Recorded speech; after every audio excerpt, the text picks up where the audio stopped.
Our next speaker is Cendikiawan Suryaatmadja. I mean, I'm probably butchering your name. We always call you Diki because of that, because it's easy to butcher for people who don't know how to speak like me. A student at the University of Waterloo.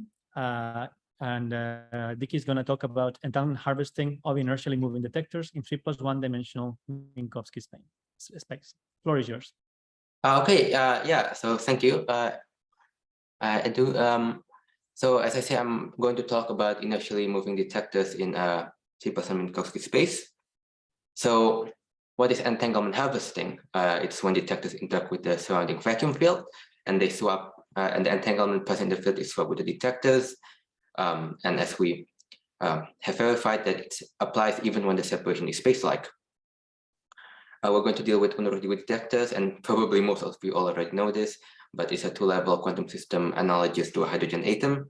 And it detects particle by transitioning from ground to excited states. Now we're going to, our quantum field will be the massless scalar field, which is quite common or ubiquitous. And the scalar field will exist in vacuum state 0. So we will refer to as 0. And the field is in the following equation in 3+1. This is the Hamiltonian, which is the switching function multiplied by the switching function multiplied by the monopole moment, and how it and the field. Lambda is the coupling strength, and the Gaussian here is the switching function, which where sigma is the switching width of the detector. Now, mu d is the monopole moment, which is just how the detector behaves, and omega is the energy gap between the ground and excited state. T represents the proper time of the detector, and as we're dealing with a relativistic trajectory, the proper time might differ from one frame to another. Now we will have two detectors denoted by A and B. To generalize it, we will use the letter D. And the physical parameter that we're going to use is just the switching width, energy gap, and coupling constant. And for the sake of symmetry, for simplicity, we will be using identical detectors, which means that we set all the parameters to be equal. Now, we are interested in seeing how entanglement behave when detectors A and B move with constant velocities. Well, why? Because, well, it's a very simple trajectory, right? And it's interesting just to know what it's like. And because they're moving at constant velocity and they're identical, if we go into the center of mass reference frame, then we could have them, we could have the detectors be in opposite velocities in comparison to one another. And that definitely simplifies the calculations a lot and help us conceptualize things better. Now, entanglement is covariant, so it doesn't matter what frame we go to, which means that we're allowed to do this. And now onto the variables, we assign the speed v to the detectors and have detector A be moving in the positive x direction. We will have them be at some distance of closest approach at t = 0, and have the switching function both peak at t = 0 in some fixed inertial observer. And this is the equation of the trajectory, and as represented by the graph below. We're going to set the initial state in ground state and vacuum state at t = negative at the very far time in the past, and the Hamiltonian is just this independent joint Hamiltonian. The proper time is, of course, the multiple of the observer's time and some Lorentz factor. This is just how we derive the correlation and excitation probability, of course, and from this is how we get the negativity. This is just the definition, as you should be familiar with in the following equations. And yeah, of course, because they're identical detectors and they don't interact with each other, the probability is equal, which is as expected. And And we're going to just ignore all higher order terms other than like the first, other than lambda squared terms, because we're going to set the coupling strength to be quite low. And the negativity is just the absolute value of the correlation minus the probability, or 0 if it's if that value is negative. This is the equation. This equation represents probability. And okay, so on to our result.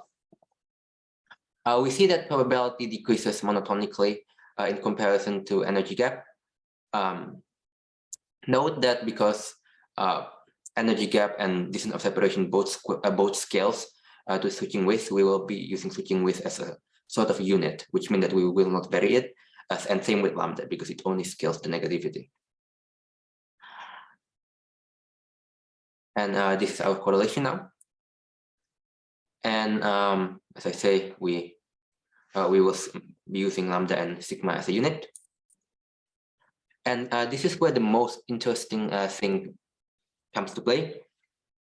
So this is a graph of the negativity at parametric values of distance at a fixed energy gap. And in the 0.5 case,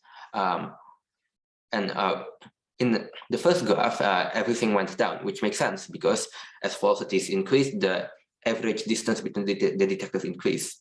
But what's very interesting to me is that at higher values of energy gap, there exists an increase in negativity at when the velocity increases from 0. So despite the fact that the average distance are increasing, the negativity is increasing, which is against our initial intuition, right?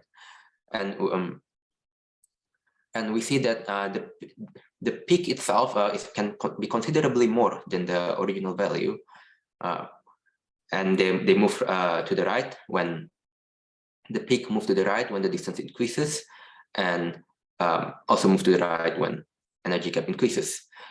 Of course, as expected, the negativity would decrease as distance increases. And we see that, and so I think that the most interesting thing about this result is the fact that there exists a peak, and so we try to analyze how it could exist. And how we do it is that we try to figure out which values of the parametric values allow for an initial increase in negativity, and we plot them out. And interestingly,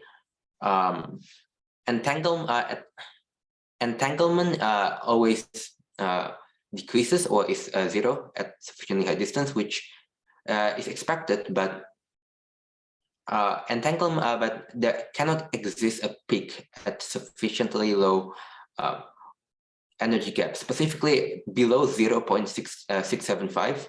You just cannot. It will always monotonically decrease, or there just isn't any entanglement throughout the whole velocities.